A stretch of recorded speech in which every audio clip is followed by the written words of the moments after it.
your popcorn, rip that ticket, get in that seat, lickety splicket, go watch a movie. Hello, everyone, and welcome to Go Watch a Movie, episode 190. I'm Kelvin. And I'm Robert. Oh, thank you guys for joining us today, because this is a momentous day, which I already messed up partially because I didn't get the camera switched to you, Robert. But momentous day because we are live on Twitch for the very first time. And I personally am terrified. What do you think about it? No, I'm fine. You're, Just chilling. Okay. Today we are doing the film CandyMan, the new one, the current Jordan Peele and lady. But before we get to that, let's so we've been going back out to theaters here, and I wanted to, since we are now live, I want to add a little bit more to the show. We've been going back to theaters here. What has been your experience here lately in going back to theaters? I got to tell you, there's not that many people out, and it kind of scares me a little bit because I don't want to see it go away. There really aren't that many people out. Maybe it's just the times that I've been going or the movie that I've been going to, but yeah, I think the audience has kind of dwindled. Yeah, I've noticed that too. It's pretty bad. It's pretty. Mm-hmm. It is like Ghost Town or The Walking Dead out there. It's very few and far between, and I've been at different times to different movies. Like I was like, oh, maybe it's the morning. Went was it Friday night or whatever it was, and nope, still just pretty lackluster. So Yeah, and normally I don't mind because I like having most of the year to myself. I don't like being in a crowded people all up on top of me. But in this instance, now I'm worried for the for the business, not just my comfort. But exactly, it's scary because we need those, like, I guess those need to be that needs to happen. Like we definitely need the theaters need to thrive, and I'm saying that out of a selfish point of view for sure. But yeah, I just I don't know. What do you guys think? If there's anybody out there yet, I don't think so. Let me see. No. Okay, that'll be something new. But yeah, I don't know. I think I don't want that experience to go away because I've had it for years. It's been in my life, and once again, I'm being selfish. But I think a lot of people feel the same way. They don't want that experience to go away.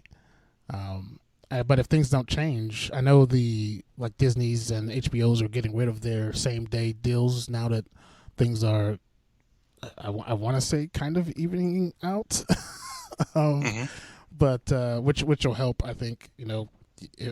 Some people will kick and scream about that, but those same day deals were designed for a certain time, so I'm kind of happy that they are actually going away, because that time is, I don't want to get into that talk, but it is kind of going away, so it'll be nice to get back to normal. But yeah, I just want to get your opinion on how things are going. But other than that, enjoyable. Did you like?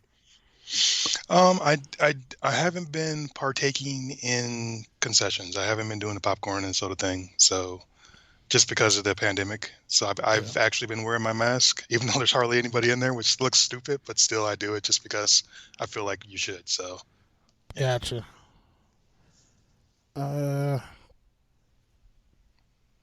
Yeah, I kind of have been going full bore with nachos and everything. I'm like, oh man, I miss this. You know what I find the oddest though? And it's just because it's what's currently happening on the as far as trailers go, and I won't get into too many trailers because that is a segment on our show, but it's so odd when you see this loving trailer and that loving trailer, and then all of a sudden you see, hi, I'm Johnny Knoxville. Welcome to Jackass. Because Jackass Forever is coming out, so it's odd when you look over it and that's what you see. Suddenly, Johnny Knoxville getting shot out of a cannon, Steve-O getting an alligator biting Steve-O's nipples. That's, but Right. that's I guess that's how trailers work. That'll bring us to our next segment, entertainment news.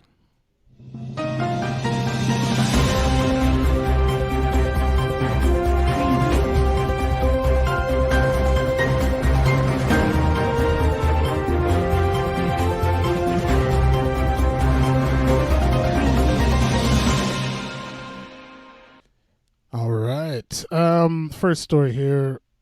Eddie Murphy and Jonah Hill are teaming up. You heard that right. No, this is news to me. Eddie Murphy and Jonah Hill are teaming up for a comedy film written by Jonah Hill and Kenya Barris. Kenya Barris is the creator of Blackish and Mixed-ish and all the Ishes shows. Very funny. I actually have become a fan of him over the while. The story is going to be an incisive examination of modern love, family dynamics, and how clashing cultures and society expectations and generational differences shape and affect relationships. Murphy and Hill will find themselves opposite sides of some of those divides.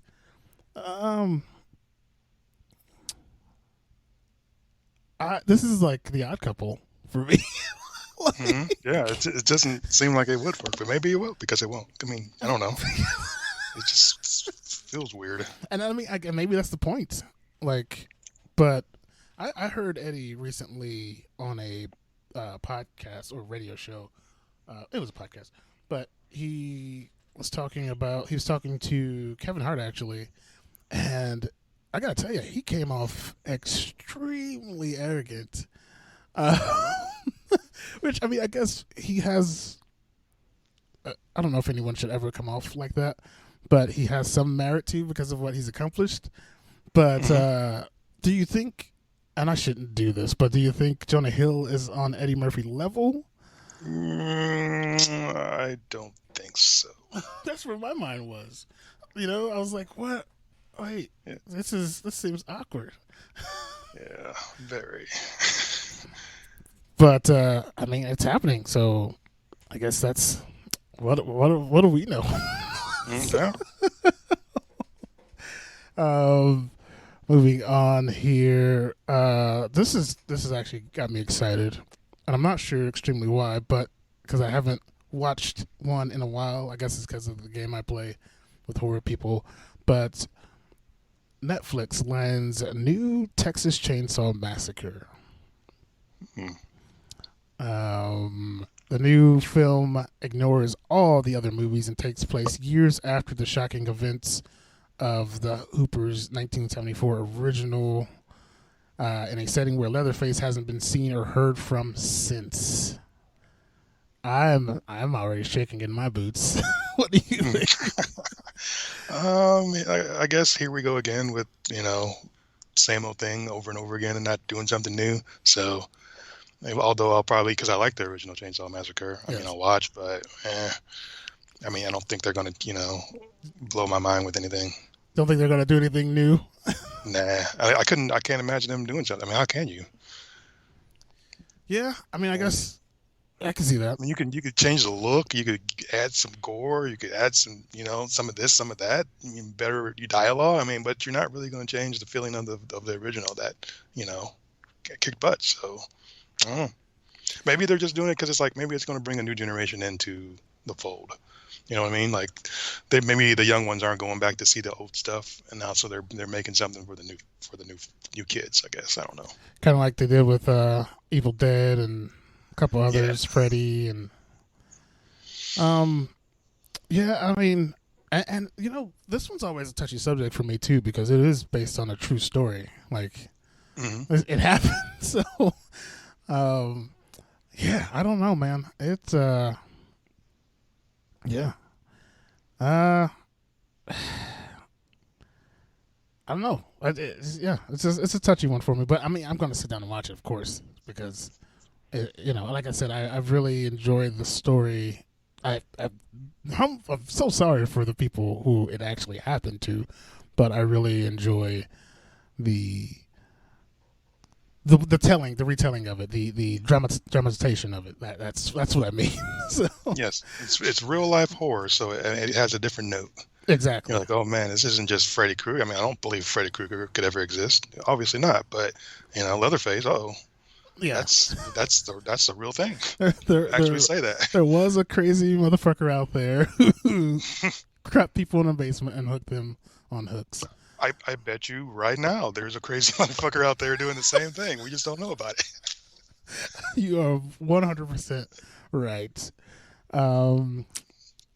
But yeah, that's entertainment news today. Those stories and more can be found on GoWatchAMovie.com. Well, that'll bring us to CandyMan. Watchbot, if you would not mind.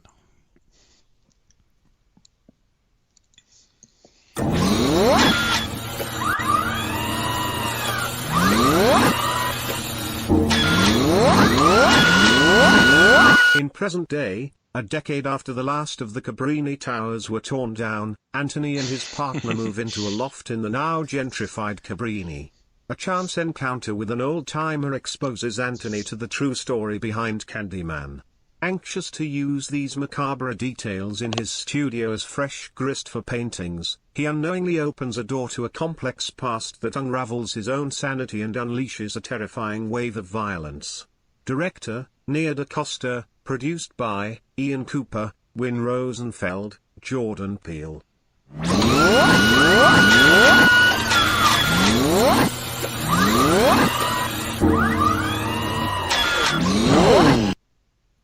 Thank you, WatchBot. For those of you who maybe knew, that's WatchBot.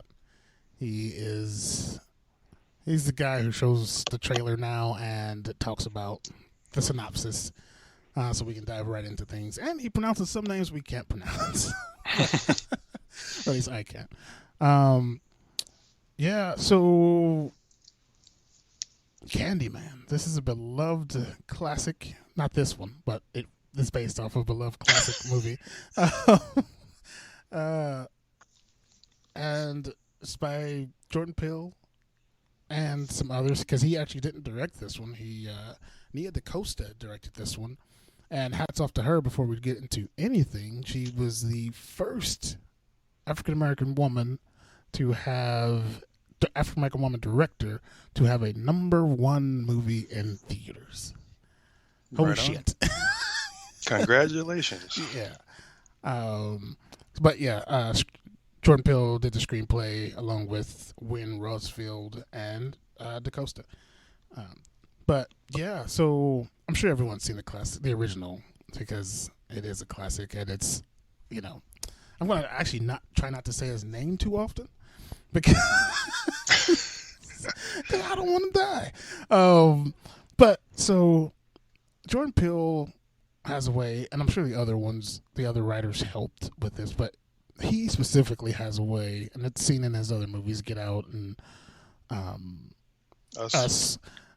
He has a way to shed light on certain topics without shoving it in your face, and he does it so masterfully, And I know, but he also makes it so if you don't want to see that, you could just watch a great movie, But as WatchBot said, it does touch a lot on gentrification, because that is a very real thing that happens. And I actually got, a couple of lessons on it as well. But, initial thoughts. I got to tell you, I really, really enjoyed what they gave us with this. And I didn't go in with high expectations because I enjoyed the original so much. Not so much the sequels of the original, but the original I thought was great. But yeah, what are your initial thoughts on this one, sir? All right, so on what you just said about how well Jordan Peele is able to introduce like something that we need to talk about or whatnot without, blowing it into your face, I think he did a better job in Us and Get Out than I think he did in this one. And this one, although he does give us the information, I felt like those moments in the movie when they were talking about gentrification seemed overly textbook. Like the scene was purposely written just to give us that lesson. And I think in the original Candyman, not to compare the two, but I mean, we have to, reference them. Yeah. In the original Candyman, they do mention gentrification, but they do it in such a casual way. It was just part of the storyline. But in this one, I felt like they were punching us in the face with it. So that's one thing that kind of took me out of the movie for a second. I was like, wait, this seems awfully like you guys are purposely trying to, educate us. Well, thank you for it, but because a lot of people don't know about it. Yeah. But man, I wish they could have done it in a more casual manner, because I don't think people go to like a little dinner party or whatever and then you just sit there and talk about gentrification. I don't think that happens very often. Those rich types, Yeah, I can see it, but I just don't see that, that kind of conversation happening. It seemed out of place to me for some reason. I don't know why, and it might just be my take on it. You don't know yuppies. You're right. I don't hang out with those types of people. Maybe that's what they people talk out there who architect this, art, gentrification this. And did you notice, like, when they were? And I hate that I'm already criticizing the movie, but these are the parts of the movie that I didn't like. Yeah. When there was so much about the movie that I did like, which I want to talk about too. But like when the artsy fartsy people were talking, I hate to say artsy fartsy because I'm into art, but when you get to that level of artsy fartsiness, when they stop talking like a human being and they start talking in like dialogue that only other artsy fartsy people use, it also makes it takes you out of the film a little bit. It makes you like, what are you doing? Talk like a human being. Well, tell me what you really feel instead of what some textbook told you to feel. This is the tribe, and I find it quite like it's horrible to listen to, and I don't want to. And it's weird because it's almost like a switch went off in those people's head, and they just started talking. It's just ridiculous. But that's how. And I know it's real. Okay. I know that's how they really are. In this world, but I just don't like that world. I guess I would prefer something real.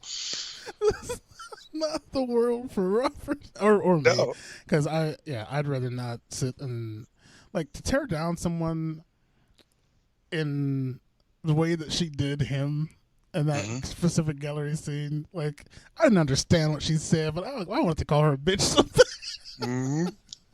And she meant it when she said, you people.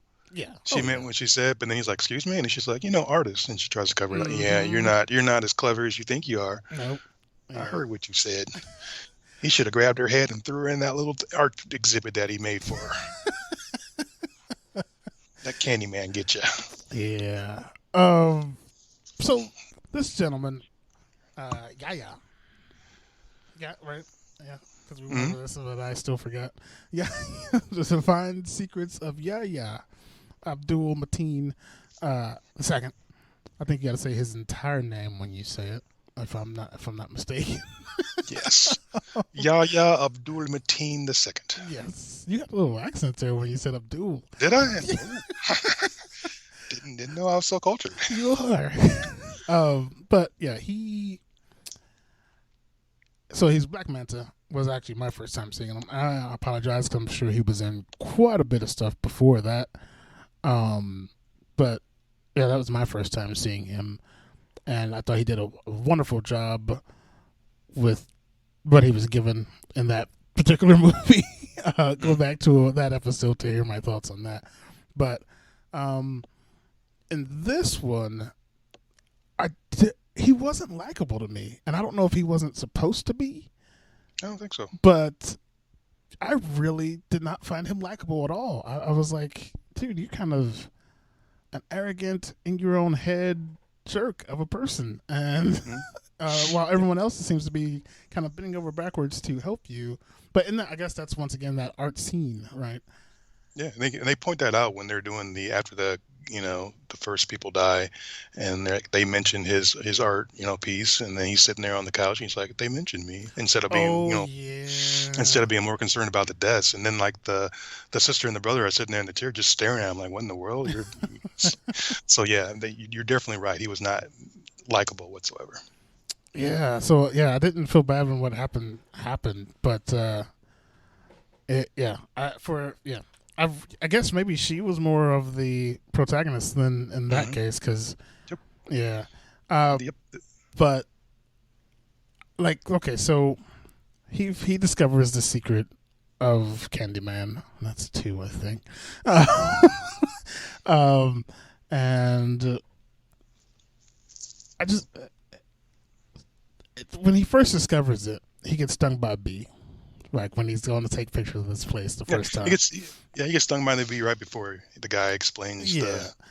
And I gotta tell you, I'm not a medical expert by any means. I may not be a smart man, but if my hand starts decaying, I'm kind of gonna go to the hospital. Mm-hmm.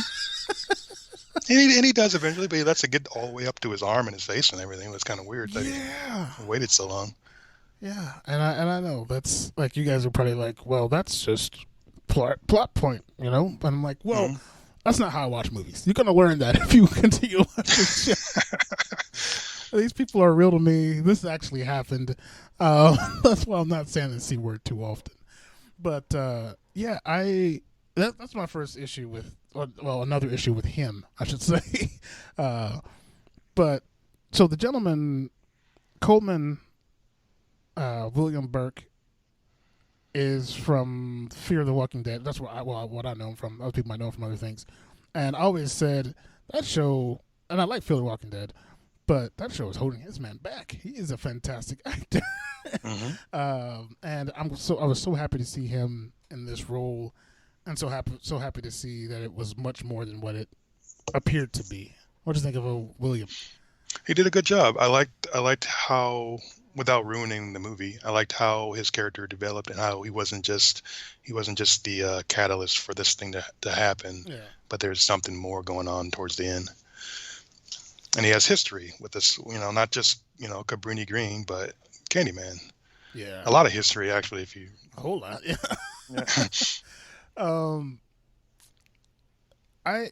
So let's go back to that, because I guess it starts with that. We watch Sherman.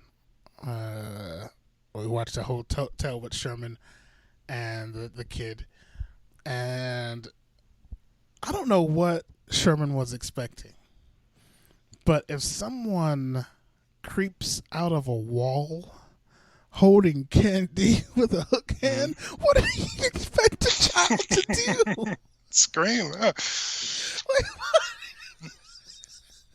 And look, and he's humming a murderous tune.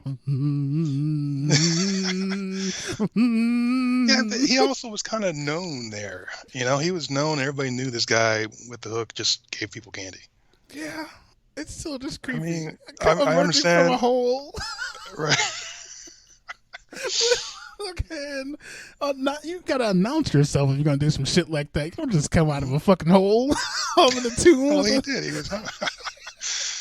This is creepy as shit, man. Hey, you tap me on my shoulder. You and don't throw candy at me. That's even creepy. Toss you rude bitch. What are you doing? But no, it was just a little unsettling, I guess, to say the least. I don't think it was the right. I think I'm not saying he deserved what he got. No, but wasn't it a good point though that they did that? This actual innocent man who was just a friendly dude who liked to give people candy, which yes, is creepy, but still they exist.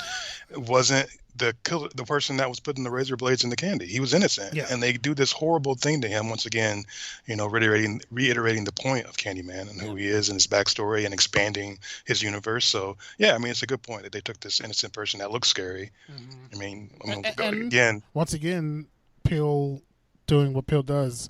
Like, that's just because someone looks a certain way, like we go through every day today. Just because someone looks a certain way doesn't mean that that's what they are.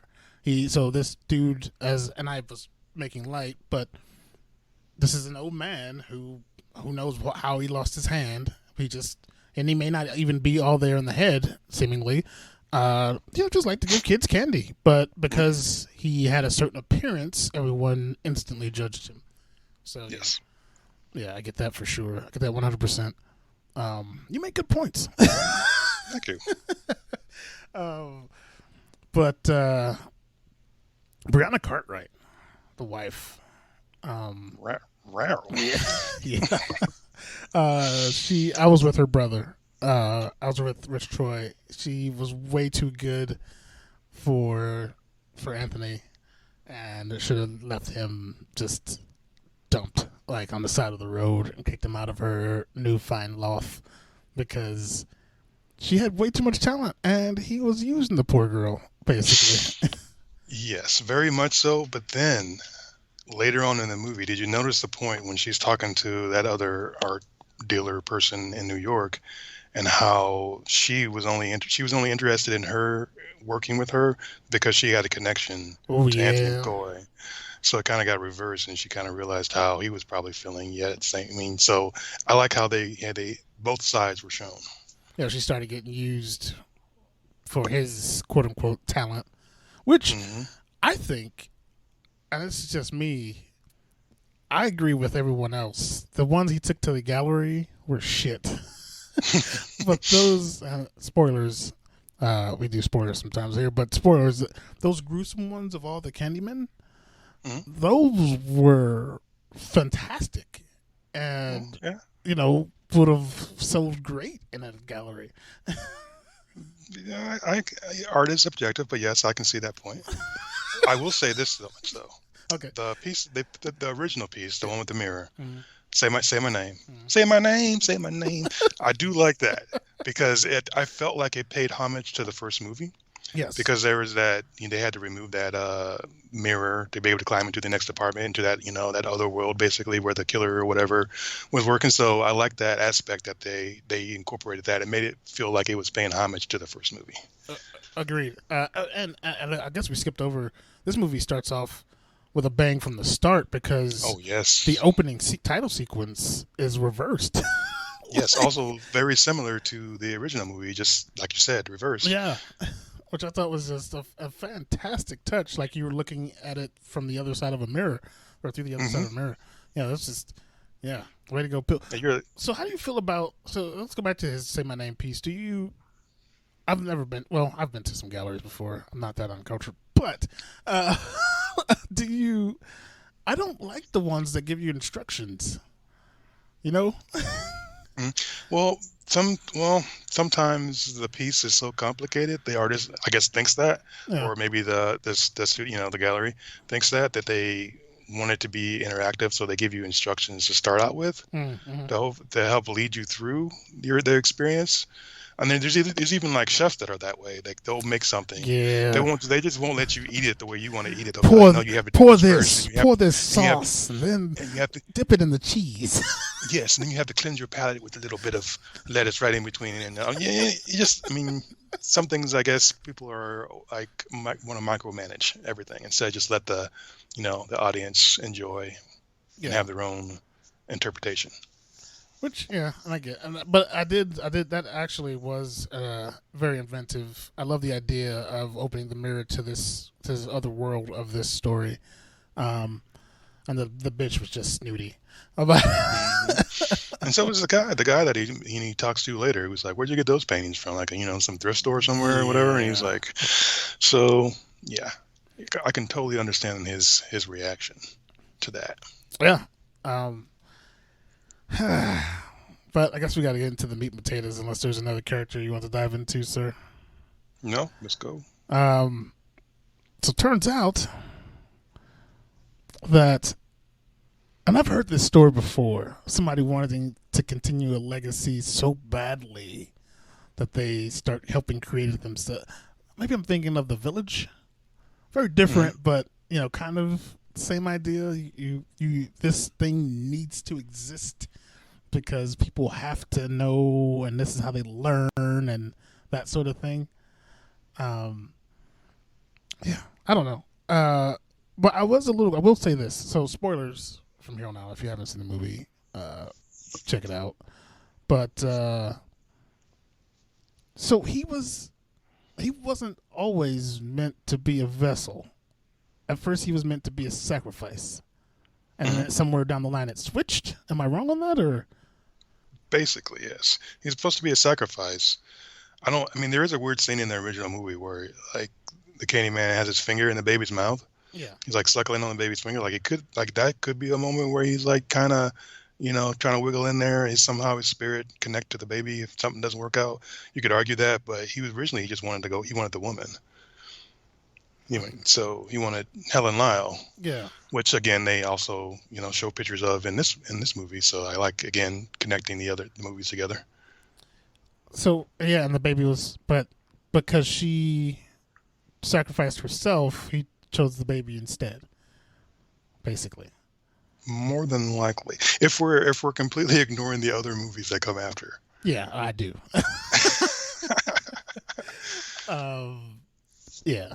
Yeah, because I've only seen the other ones maybe once, but the original one I've seen a few times. So maybe I shouldn't. I don't know. Well, I will say this. I mean, they do make. Did they? I don't know about the second if they make a connection. I wasn't paying that close of attention, but in the third one, at least, this isn't the first time CandyMan has had, an influence in the world of art.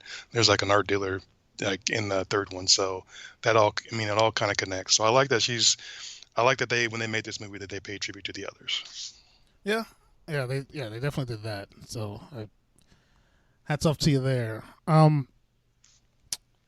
Actually, let me go back here because his mom.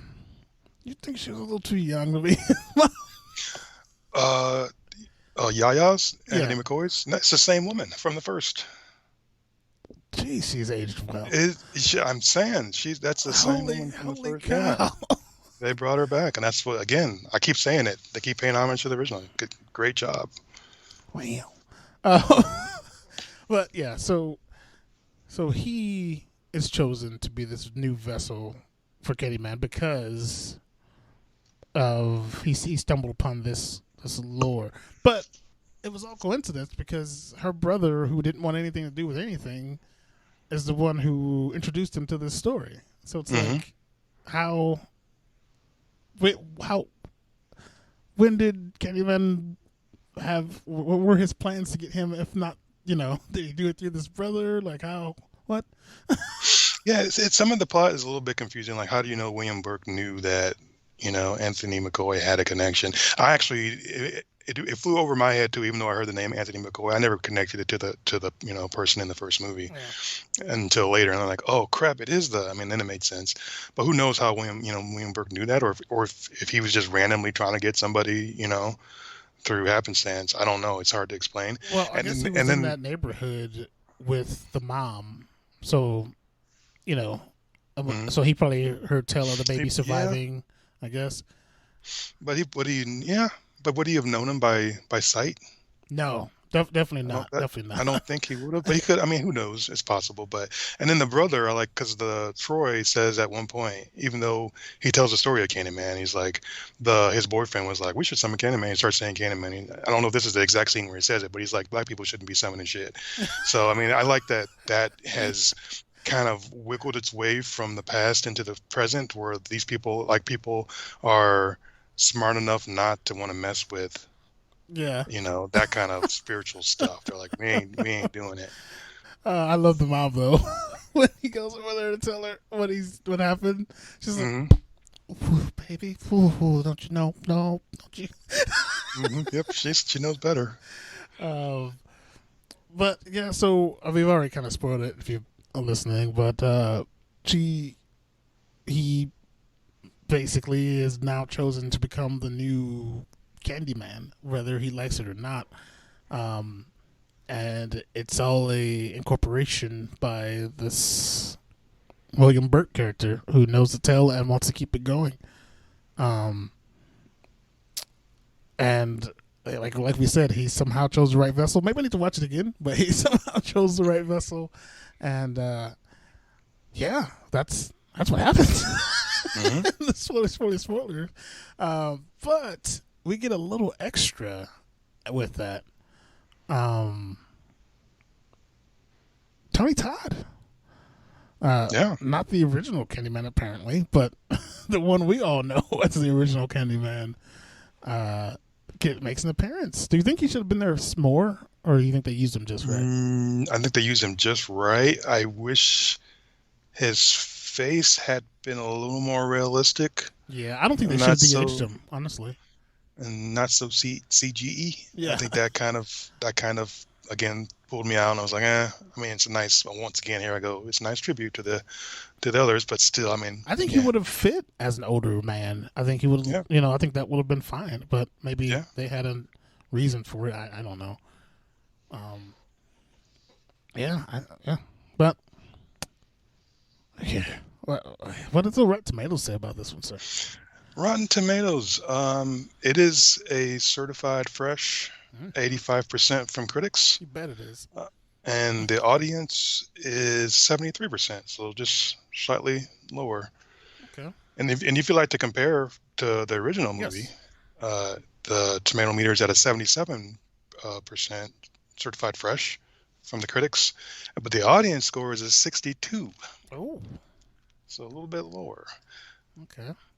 Well, I'm going to say go watch. People have already gone and watched because it's doing wonders at the box office, but go watch for me for sure. Definitely, even though I have tons of criticisms for it, there's just as many good things about it that I like. So definitely, I go watch for me. I think it's definitely worth it, especially if you're a fan of the first. If you're not, I think it's going to make you a fan of the first. You'll want to go back and watch it for sure. Agreed. But yeah, that's our first live go watch movie. We didn't get any fan interaction or viewer interaction. At the chat, but I see some people lurking in here, and I much appreciate that. Hope you guys come back because we do this once a week, a little late sometimes, but yeah. But thank you so much for joining us, those of you who did, and that's episode 190. Where you can find us at gowatchmovie.com, the one-stop shop for all things entertainment. The news stories we talk about are there in more detail. I have to get the trailers up there because I had never heard of The Power of the Dog, and so Mr. Roberto told me about it, and I don't know. It just sounds weird. We'll see. Yeah, I mean, give it a good watch and let me know if you don't feel the same way I felt. Will do. But yeah, we'll get those trailers up there. And the podcast, which this is also a podcast, can be found anywhere. And I mean anywhere a podcast can be played. That's everything for this week. I'm Kelvin. And I'm Robert. Go watch a movie. Grab your popcorn, rip that ticket. Get in that seat, lickety-split it. Go watch a